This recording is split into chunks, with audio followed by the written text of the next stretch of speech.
ఇప్పుడు ఇది లైవ్. నీ క్యాస్ట్ కోసం నీకెందుకు చెప్పు? క్యాస్ట్ కోసం నీకెందుకు చెప్పు? క్యాస్ట్తో ఏం చేస్తావు చెప్పు? నీ క్యాస్ట్ ఏంటిది? నువ్వు గొల్లనా, మాదిగనా, రెడ్డినా, కమ్మనా, ముస్లిమా, క్రిస్టినా, ఇవన్నీ ఎందుకు నాన్న నీకు చెప్పు? ఏదైతే ఎందుకు చెప్పు మనకి? అందరూ మంచిగా ఉంటే అదే మంచిది.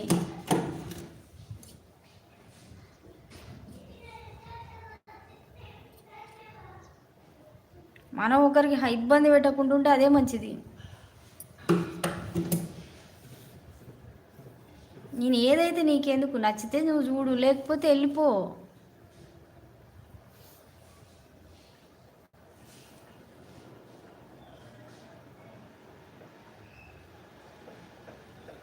అదే చూడు, చూడండి ఎట్లా అడుగుతాడో.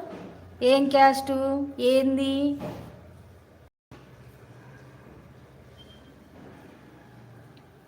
నీ క్యాస్ట్